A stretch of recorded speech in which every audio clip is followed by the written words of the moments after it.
this is something else. Never seen anything like this.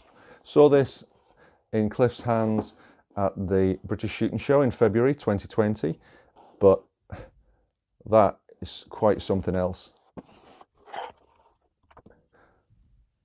One battery inside, 3.7 volt rechargeable or 3 volt non-rechargeable, and grams 258. Old money 9.1 ounces. What a compact piece of kit. We have a side Picatinny rail. I'm not sure of the usefulness of that, but as you can see, it's removable. There's a knurled ring which has got a coin slot as well for battery replacement. Picatinny mount. There's a non-removable recoil arrester stud. Now, to put this fella on, it's clearly marked push. You push this and lift the bar, and that opens the Picatinny rail. And then when you put it on your chosen rifle, there's a handy ratchet here. Now, it's got a large cross slot for a cross screwdriver or a coin, but it's also got a very positive sprung ratchet. Now this is excellent. So when you close it down onto your chosen rail, it locks in place, and if it's slightly loose,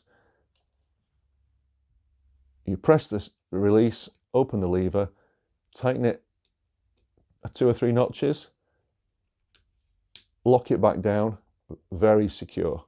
So this is excellent. On switch comes on very, very quickly. Show you the menu, and so this is a 5-way joystick. It moves in 4 directions and you can press it. So you press it and get the menu up. So you've got 4 menu options. Press it again, 4 other menu options. Press it again and off. You can see the nice T reticle I've chosen. At the bottom you can see the chosen reticle, the zoom, the zeroing profile, and that it's automatic recalibration. So ×3, ×4, and back to ×1. Very intuitive, very easy to control. There is also a laser function. We have a visible red laser which emits from here, and when you put the laser on, there's a small asterisk laser logo in the bottom right, but there's also a circle that goes over the center cross just to remind you that you've got the laser on at all times. So that is a good feature. Now the battery's just gone down to, was showing about 3/4 green, it's just gone down to 1/4 and red. Clear battery indicator. Clear zoom. Pros and cons. Pros, it's fantastic. It's sort of 1,350 quid or thereabouts. Fantastic thermal technology. It's a handheld spotter that's very handy. And it's a thermal rifle scope with a choice of reticles in different colours, choice of zeroing profiles, different colour palettes. It's got everything a thermal scope should have. A very positive Picatinny rail, easy to replace battery. You've got an accessory rail. The holo sight is it's what they call a reflex sight. It's not a magnifying scope. It's got a 13mm thermal lens, and the display is an OLED display. And the idea is that you look at this without any magnification. Basically, you have to have this far enough away or close enough to you, depending on your eyesight. For me, I need to have it about 430mm away. So I need really quite a long rail on the rifle to be able to mount the rifle and see the screen and the icons clearly. People with better eyesight could have it closer. Thanks again, Cliff, for lending us this kit, by the way. Awesome kit. This little fella is amazing. But I asked Cliff about the focusing length, and he did say it's kind of for teenagers. Up until 2 years ago, I'd have been able to focus on that right up to the end of my nose, but now I need glasses for reading. I would need a lens of some description.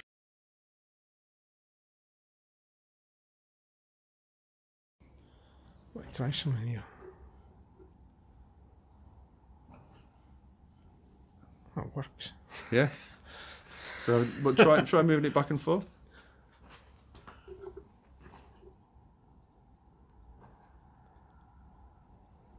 Now, the point I'm trying to make is that if you had a magnifying lens between the shooter on the screen, you could magnify that to get a bit more. Now, why is that drifting out of focus, Russ? Oh, it's modern mobile phones. It's too fancy for its own good.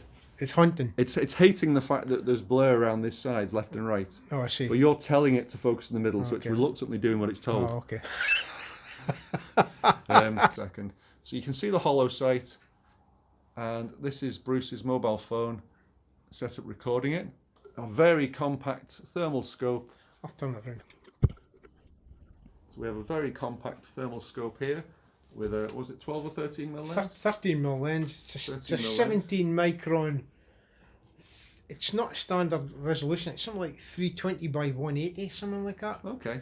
And there's also a little red dot laser built in there as well, which you can just see to the right of the so there's thermal a lens. red dot laser here. It's a sort of, We've got a quick release Picatinny mount underneath with a ratchet adjustment to tighten it up. there's only two controls. There's an on-off button, Yeah. and this OK button is actually a joystick that moves 4 ways. 4 ways, up and down, and right and left. presses in, so it's That's right. Pressing it pulls up different menus, and the, then the left button is a 5-way joystick, and the right button is on/off. And okay, so this is Bruce's setup. So what I'll do is I'll put the camera back where it was. And I'll take this off a second, and if like me, I would have actually, because of my eyesight, I would have liked to actually had a little bit of magnification.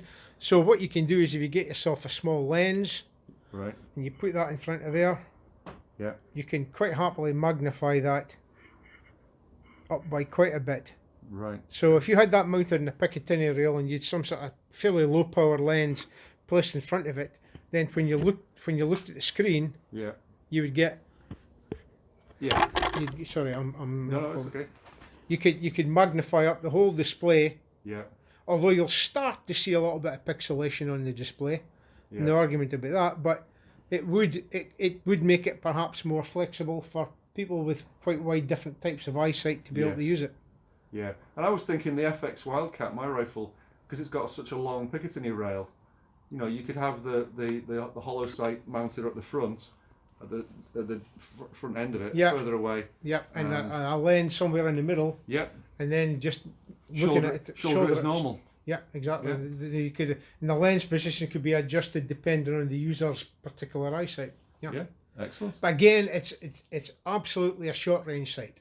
Yes. Absolutely. I also spotted these Picatinny scope protectors on Amazon, which Bruce agreed could be adapted to hold a magnifying lens to avoid having to wear your glasses, but we had to return the HL13 before we got a chance to look into this. It's something I would definitely investigate further if I had one of these clever little thermal sights.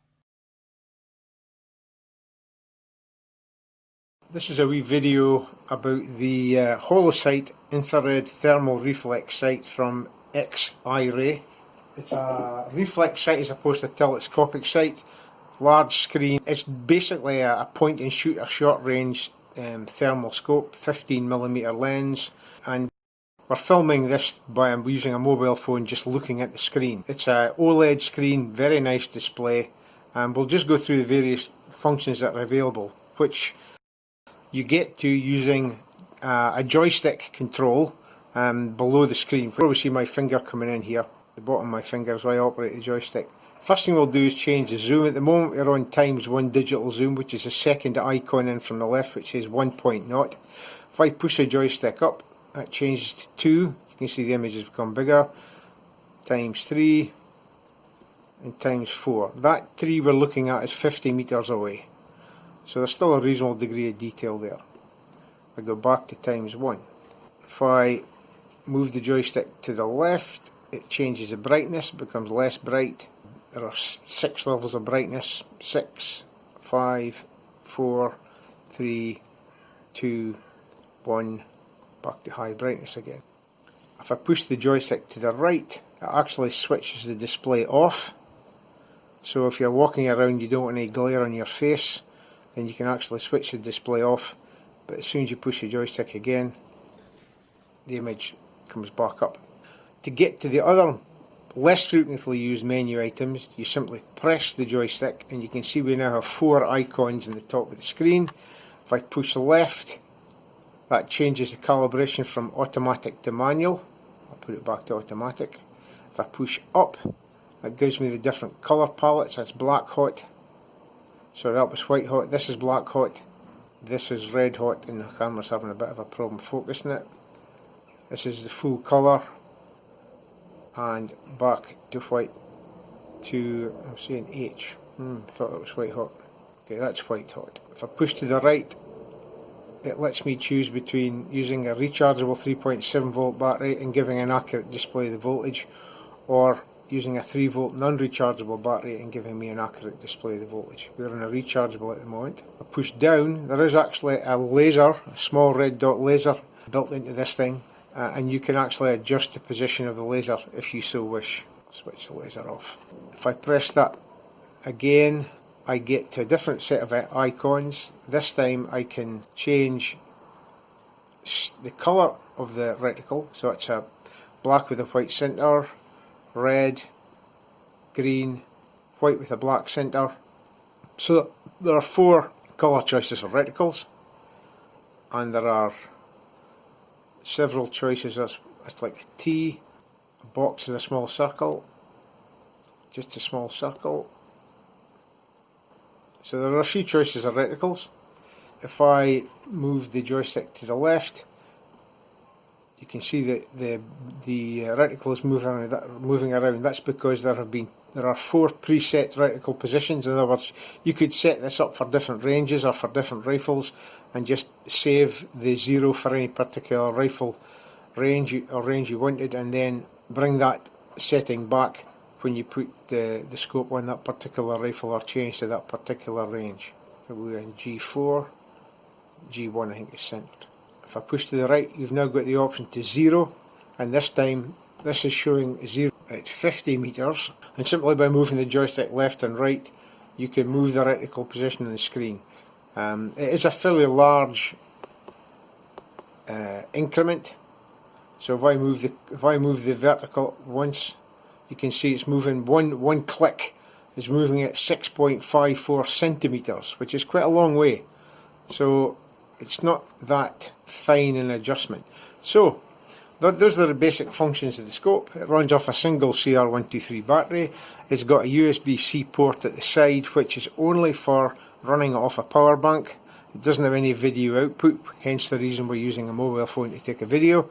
It's a quick release fitting onto a Picatinny rail, and it's a really nice piece of kit. Russell and I were playing with this yesterday, and we had it picking up a small hot hands bag quite easily at just about where that tree is, about 45 yards. It's definitely a site for short range work. I'd say maybe for guys who are ratting on a sub 12 foot pound air rifle, or even shooting rabbits with a sub 12 foot pound air rifle.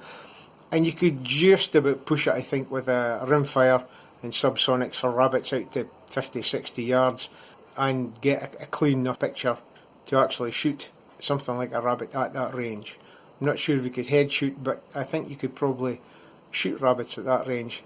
And it's a cheap way to buy a thermal scope. This thing costs about £1,400, which is a lot of money, there's no argument about that, but for a thermal scope, that's cheap. Of course you can always take it off and use it as a spotter as well. There you go. I think I'm quite impressed with this. I need to go and find myself a ratting permission now to try it out. We're out tonight testing the X-infrared Holocyte HL13 thermal imager. This is really a short range sight, so this is not a very fair test. But at the moment we're looking over an area of ground where there are a few rabbits, and if you look just below and to the left of the cross, you'll see a little white dot. That's a rabbit, which is about 120-130 yards away, which is way really beyond what this sight is designed to do. This is a short range sight. I've got the magnification and digital zoom on ×1 at the moment. I'll increase it to ×2, to ×3, and to ×4. And then you can see there are actually 2 rabbits. The one that was originally looking at is the one that's just below the red line, and there's one just below that. So, I mean, I don't think realistically you can shoot that with this scope. You might, but it's a long way away, and it's not really what the scope's designed for. But it shows you that it does actually have the capability of picking up targets targets at that sort of distance.